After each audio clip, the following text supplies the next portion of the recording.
یہ نبی کریم صلی اللہ علیہ وسلم نے کیا کہا کہ ان قریب ایسا زمانہ آئے گا کہ لوگ علماء اور فقہاء سے بھاگیں گے تو اللہ تبارک و تعالیٰ ان کو 3 مصیبتوں 3 بلاؤں میں مسلط کر دے گا۔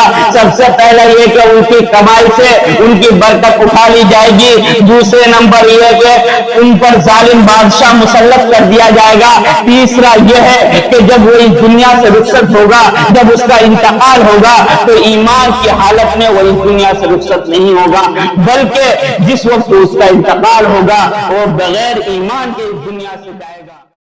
نحمده ونستعينه ونستغفره ونؤمن به ونتوكل عليه ونعوذ بالله من شرور أنفسنا ومن سيئات أعمالنا من يهده الله فلا مضل له ومن يضلله فلا هادي له ونشهد أن لا إله إلا الله وحده لا شريك له ونشهد أن سيدنا ومولانا محمدا عبده ورسوله أما بعد فأعوذ بالله من الشيطان الرجيم بسم الله الرحمن الرحيم إنما يخشى الله من عباده العلماء قال النبي صلى الله عليه وسلم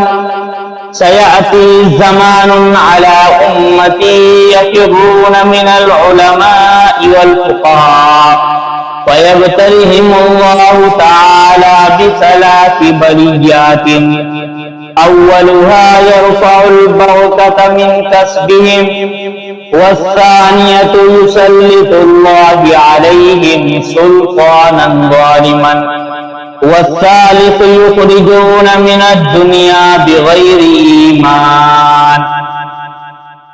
میرے محترم بزرگوں اور دوستوں، اللہ تبارک و تعالی کا بہت بڑا احسان اور اس کا کرم ہوا کہ اس نے ہمیں اور آپ کو آج جمعے کی مناسبت سے یہاں جمع فرمایا اور کچھ کہنے اور سننے کی توفیق عطا فرمائی۔ حاضرین گرامی، ابھی میں نے آپ حضرات کے سامنے قرآن مقدس کی ایک آیت کا ٹکڑا اور جناب نبی پاک صلی اللہ علیہ وسلم کی ایک مبارک حدیث تلاوت کی ہے۔ دعا کیجئے کہ اللہ تبارک و تعالی آیت اور حدیث دونوں کی روشنی میں مجھے صحیح اور سچی باتیں کہنے اور ہم سب کو اس پر عمل کرنے کی توفیق عطا فرمائے۔ حاضرین گرامی، جیسا کہ آپ لوگوں کو معلوم ہے، جو پچھلے جمعہ نماز پڑھنے کے لیے آئے تھے، آپ کو معلوم ہے کہ پچھلے ہفتے میں نے اپنے خطبے میں 2 حدیثیں پڑھی تھی۔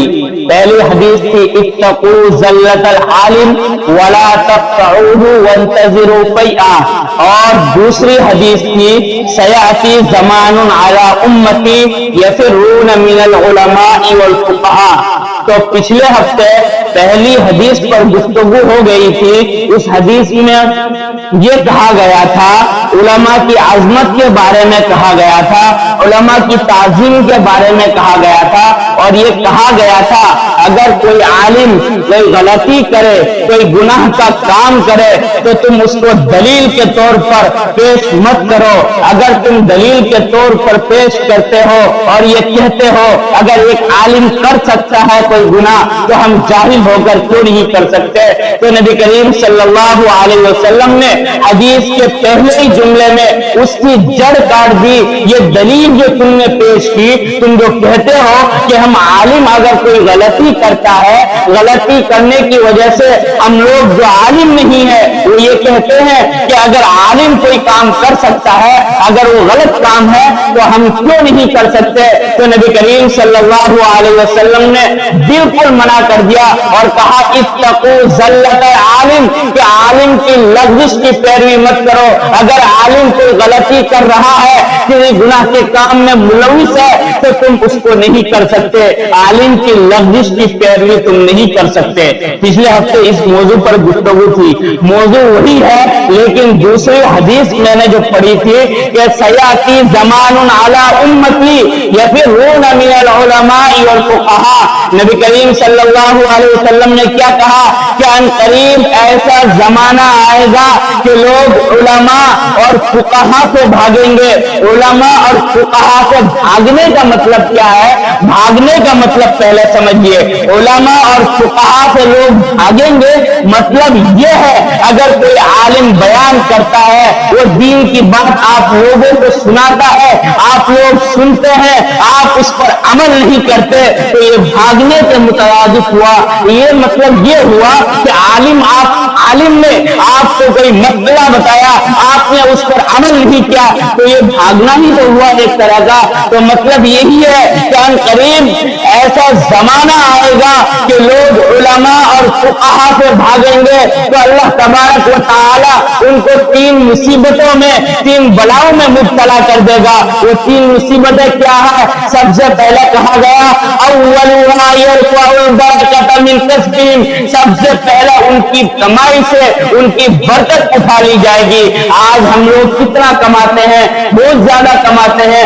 بہت سے لوگ نہیں کماتے ہیں، کم کماتے ہیں، لیکن موجودہ دور میں زیادہ تر لوگ بہت زیادہ کماتے ہیں. ان کے گھر والے کماتے ہیں، بچے کماتے ہیں. پہلے ایک آدمی کماتا تھا، پوری فیملی چلایا کرتی تھی، لیکن آج ایک آدمی کے گھر 4 نوجوان بچے، 5 نوجوان بچے کماتے ہیں، لیکن خرچہ مکمل نہیں ہوتا.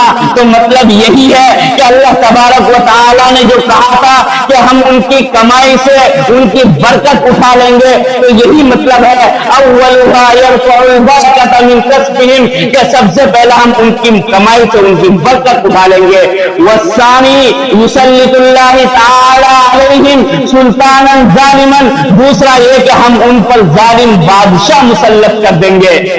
ظالم بادشاہ مسلط کرنے کا مطلب کیا ہے؟ ہم لوگ یہ سمجھتے ہیں کہ جہاں پر بادشاہت چلتی ہے وہیں پر یہ حکم نافذ ہوگا. نہیں، بلکہ بادشاہ کا مطلب یہاں پر یہ ہوتا ہے جو ہمارا حکمراں ہوگا، جس کے ماتحت ہم اپنی زندگی گزاریں گے.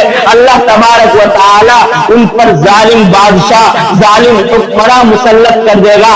آپ لوگ موجودہ دور میں دیکھیے کس طریقے سے مسلمانوں کے ساتھ ناانصافی کی جا رہی ہے، کس طریقے سے مسلمانوں پر ظلم و بربریت کا پہاڑ توڑا جا رہا ہے، کس طریقے سے مسلمانوں کا قتل عام گیری کیا جا رہا ہے. آپ لوگ کے سامنے بالکل واضح ہے، آپ لوگ دیکھ سکتے ہیں ہر جگہ مسلمان پریشان ہیں. اور تیسری مصیبت کیا بتلائی تھی؟ تیسری مصیبت بتلائی تھی والثالث یخرجون من الدنیا بغیر ایمان. جب اس دنیا سے وہ رخصت ہوگا تو کیا ہوگا؟ ایمان کی حالت میں رخصت نہیں ہوگا. مطلب یہ کہ مسلمان تو ہوں گے لیکن مسلمانوں والا اعمال نہیں کریں گے. جب دنیا سے رخصت ہوں گے اپنے ہاتھ میں کچھ نہیں لے کر جائیں گے، بلکہ دنیا ہی کو لے کر جائیں گے، آخرت کو لے کر نہیں جائیں گے. اس لیے نبی کریم صلی اللہ علیہ وسلم نے کیا کہا کہ ان قریب ایسا زمانہ آئے گا کہ لوگ علماء اور فقہاء سے بھاگیں گے تو اللہ تبارک و تعالی ان کو 3 مصیبتوں، 3 بلاؤں میں مسلط کر دے گا. سب سے پہلا یہ کہ ان کی کمائی سے ان کی برکت اٹھا لی جائے گی. دوسرے نمبر یہ کہ ان پر ظالم بادشاہ مسلط کر دیا جائے گا. تیسرا یہ ہے کہ جب وہ اس دنیا سے رخصت ہوگا، جب اس کا انتقال ہوگا تو ایمان کی حالت میں وہ اس دنیا سے رخصت نہیں ہوگا، بلکہ جس وقت اس کا انتقال ہوگا وہ بغیر ایمان کے اس دنیا سے جائے گا. تو میرے محترم بزرگوں دوستوں، کہنے کا مطلب یہ ہے کہ نبی کریم صلی اللہ علیہ وسلم نے بہت سی فضیلت علماء کرام کے بارے میں بتلائی ہے، بہت سی عظمتیں بتلائی ہے، لیکن ہم لوگ کچھ نام نہاد علماء کی وجہ سے، کچھ لوگوں کی وجہ سے، ایک آدھ سے غلطی کرنے کی وجہ سے ہم پورے طبقے کو بدنامی کا